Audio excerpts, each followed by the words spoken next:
And I was a band kid. That was my group, was the band kids.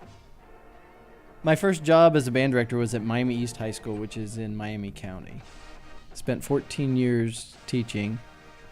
It's a hard life because it's just nonstop. You know, you work a regular teacher schedule all day long, and then you immediately go into rehearsal schedule, and then every Friday night you go into football game schedule, and then every Saturday you go to a contest, and then Sunday you're like collapsing on the couch and don't get anything accomplished because you've spent everything all week long. The auditorium was my classroom.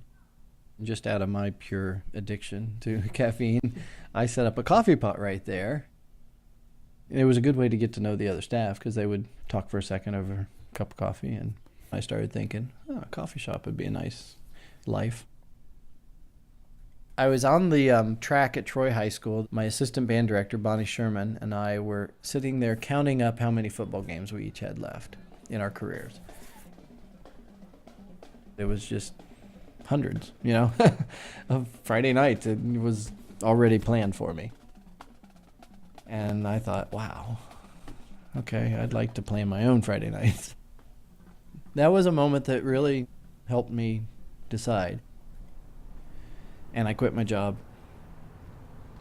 For a friend of mine, he and I were going to partner on a coffee shop.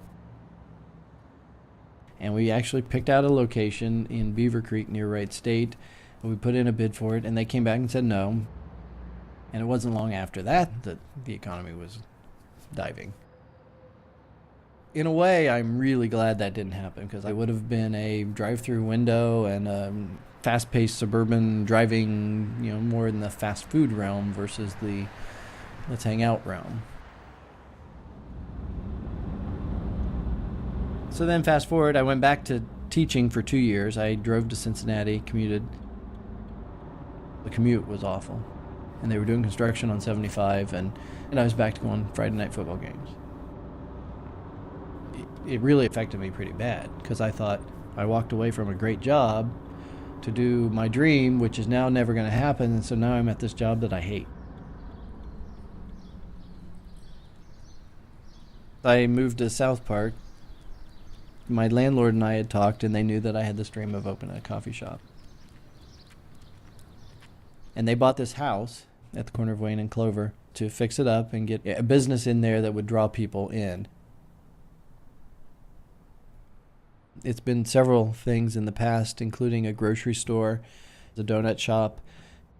It's been a laundromat, a lawnmower repair shop, a Hispanic grocery, a cell phone store more recently.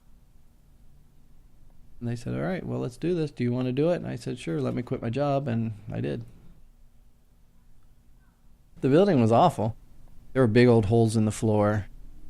My landlord did a lot of that work. I mean, they did the big stuff. I did the build out, you know, the bar. I had people that helped me, of course. The bar itself, it's all constructed with materials taken out of houses that have been torn down here in Dayton.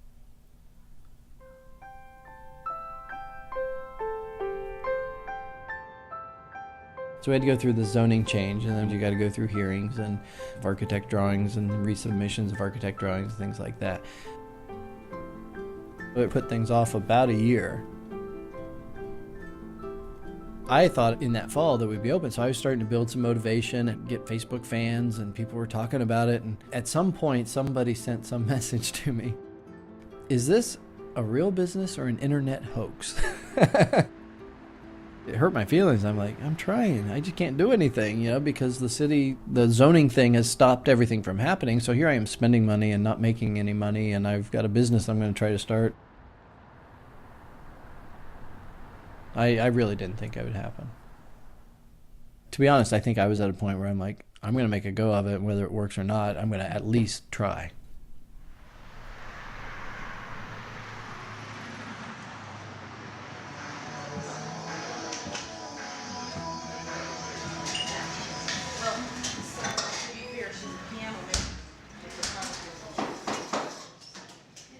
When I first opened, I thought, okay, I will recognize everybody that walks through that door. They'll either be neighbors or they'll be my friends. Most of the people, I had no clue who they were. I'm like, where are these people coming from? I don't know who these people are.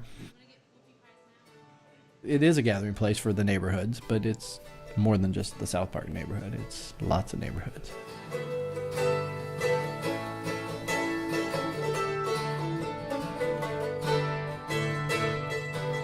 It's been really interesting watching regulars and how regulars all of a sudden become friends. This person sits in this window, this person sits in this window every day, and then all of a sudden they're sharing at a table and sitting and talking. I get some touring musicians that stop in, and they like playing there because it feels more like a listening room rather than, you know, a bar setting where there's lots of talking going on. And when you go, we'll miss you so. These fingers miss the touch of yours. It's true. Are you here? Come over here. On the phone. It's definitely scary not knowing what the business is going to do. You know, I won't say that I don't worry about it, because I do. I knew opening a business that it would like consume everything. But I was willing to make that choice because it was my choice. It wasn't, this is a Friday night, so you're at this game. In Dayton, there's this attitude of just make it happen.